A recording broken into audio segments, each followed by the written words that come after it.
Obviously, thank you for taking the time to have a chat about the Stylist. Obviously, I caught it at Fright Fest and really liked it. Thank you for having me. I mean, I guess I should probably start off with the fact that the film started off as a short. Did you always know that you wanted to expand it out into a feature? Yeah, I when I first came up with the idea, I did hope that it would be a feature, but I knew I had only directed one short film at the time and wanted and needed more experience, I thought, behind the camera. So it was just an idea that we had that we could start with the short and in the meantime be working on the feature script.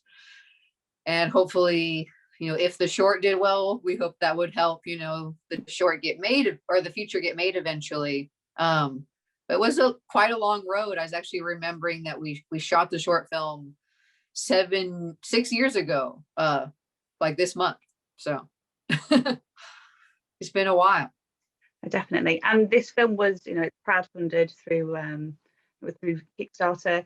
What opportunities does crowdfunding offer that the more, traditional routes don't? Yeah.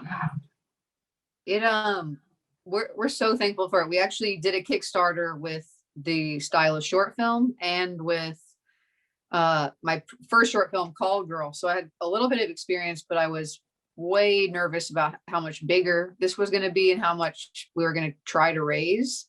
I was kind of first internally battling, like, is this possible? But it's an incredible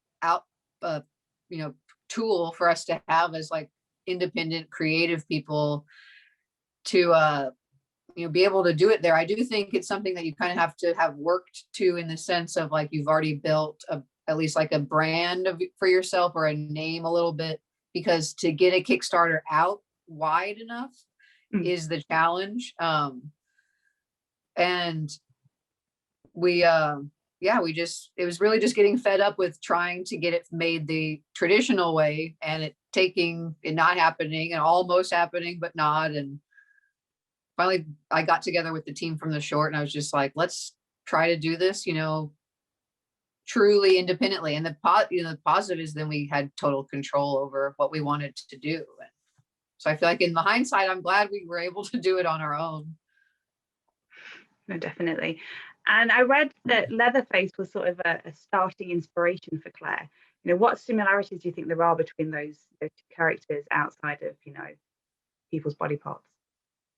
Yes. Well, I first pictured Claire, the stylist, like in this room with all her kind of previous scalps on heads. And she was wearing one of them and like lost like in that personality of the person's whose hair it was. I imagine like this was kind of like an escape for her.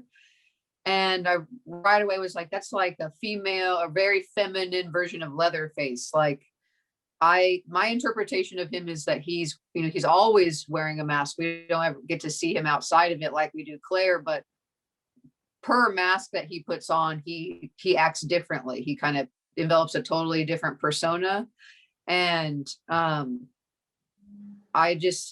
this is maybe morbid, but I kind of always saw him as a somewhat sympathetic character because he's kind of just told what to do and was, in my eyes, raised into this situation and really never knew anything else. So I just thought he was an interesting character that kind of was dealing with not having an identity, but wanting one, and the skin wearing thing and the similarities kind of on their psyche.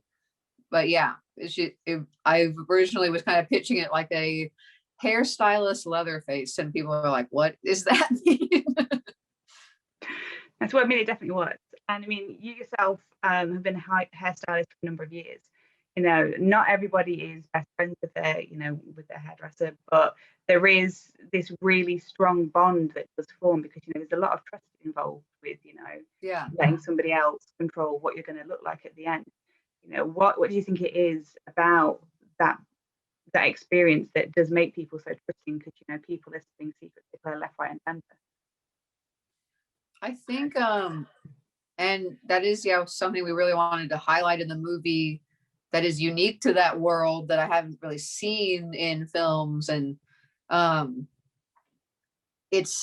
I'm stealing this because I was so interested in, like, why does that happen? I was reading about it years ago and read this study that said, which makes sense because it is a very intimate job, which is something I like about it, that it is like you're kind of really caring for someone and trying to make them feel better and comfortable and not judged, like, in that space. And I think it's something about how intimate it is and that it is physical. And this study said that it's something about the physicality of it and the fact that it's like done not behind closed doors. It's not like a doctor or a massage therapist. It's in the open and it is so intimate. I think all that plays into it. And also that like layer of kind of like I'm losing my, of not knowing each other's lives.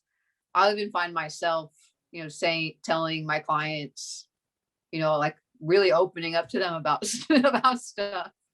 And it's something about that layer of disconnect.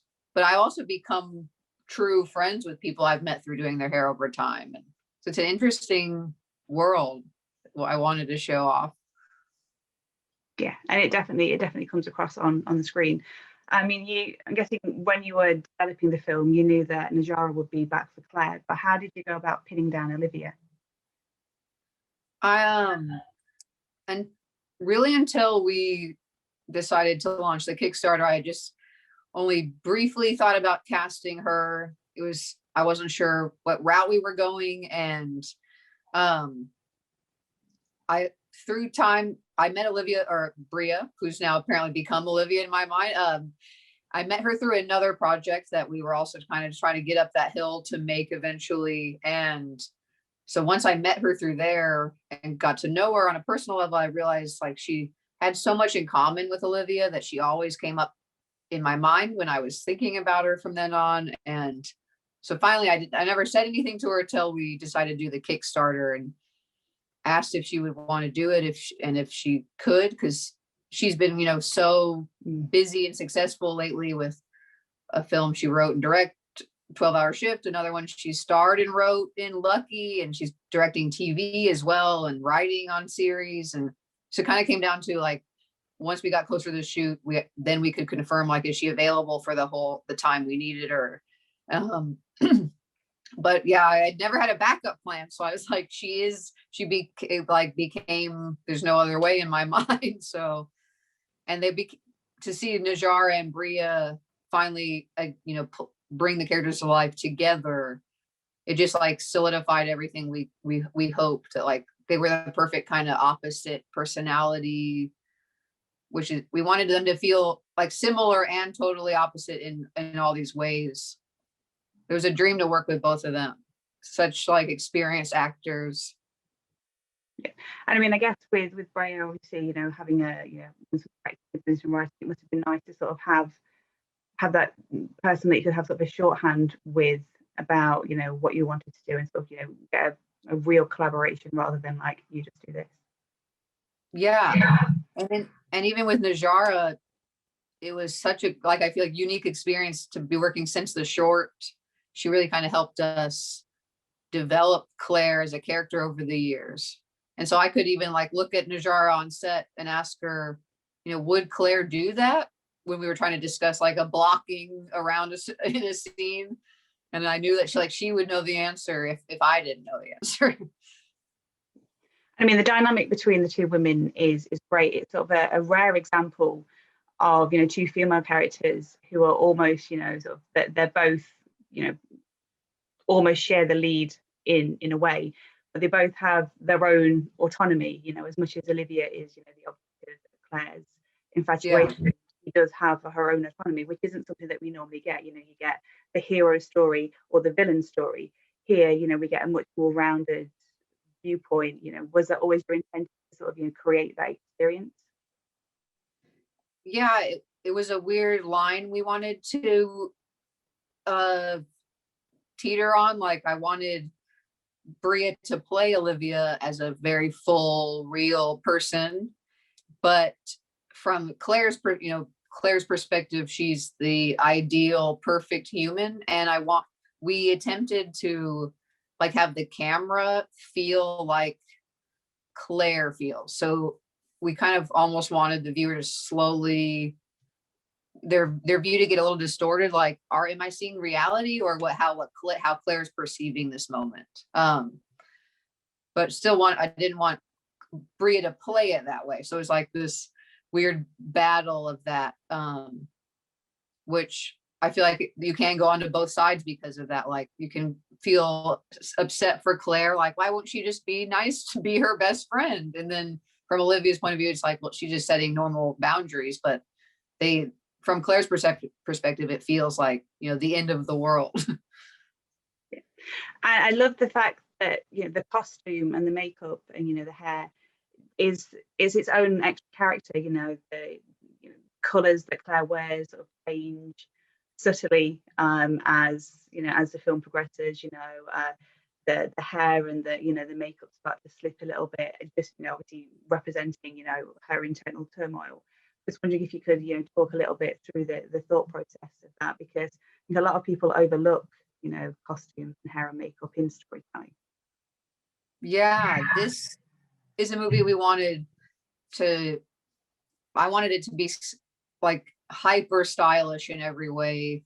I figured this is a story to do that with, especially about a stylist. And we took like color theory very seriously, like created, like, there's a color palette for Claire and there's a color palette for Olivia, and they clash in certain ways, and took that even further, kind of made it to where Claire had such a specific look that when she was in walking down the street or in a coffee shop or anywhere that isn't her world, she really kind of stands out, was the idea. Not in a freakish way, but just that she's not, just blending into everything. And with the hair, I'm gonna give all our props to our stylist, Courtney Jones, and she did the makeup too, beauty makeup.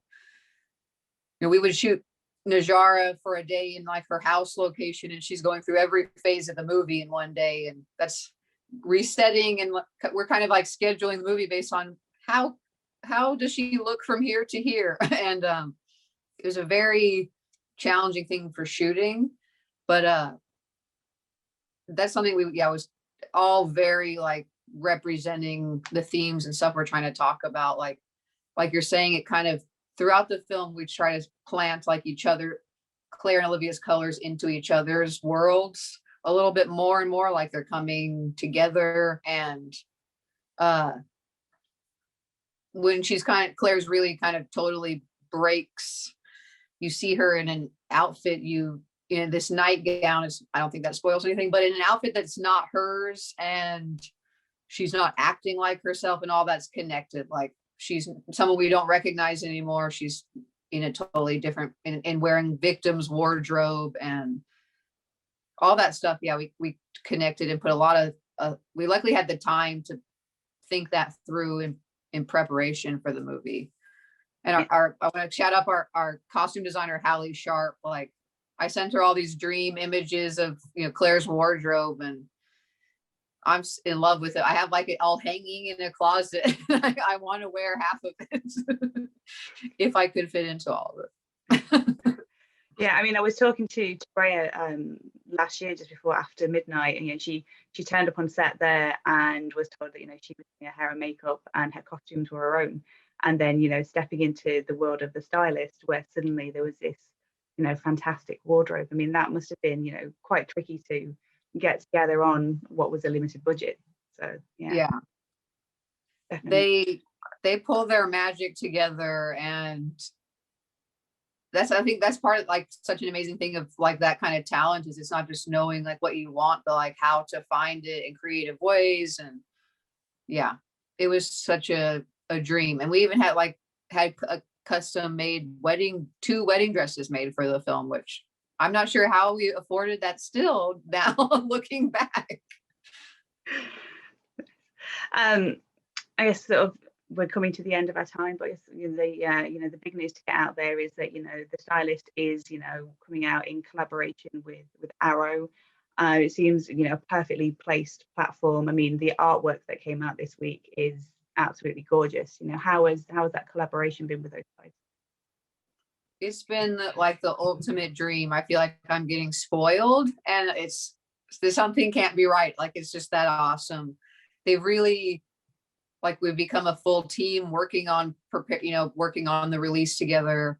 And the artwork by Sarah Deck is just a dream. Like, it brings out this, theatrical fairy tale element we had in the movie. And it's clear when she presented that idea to me that she really got it, and not just her, but the whole Arrow team.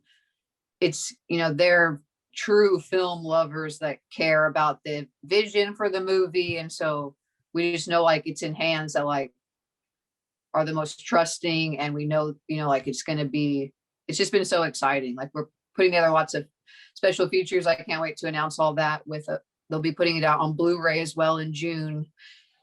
And it's just been a dream. I mean, I can't believe it's coming out so soon, actually. Yeah, I mean, I can't wait to pre-order my copy. I'm going to stick the husband in front of it when it comes onto our player and be like, Christmas and birthdays, I want like all of these clothes. So yeah, I can't wait to sort of sit down and delve back into it. And that artwork is just, ever I'm lucky enough to have like a walk-in closet, dressing table, something like that would just, tie the room together, I feel. I mean, yes. But thank you so much for taking the time to speak with me, and I wish you, I've got my fingers crossed that the film's going to do really well. It deserves to.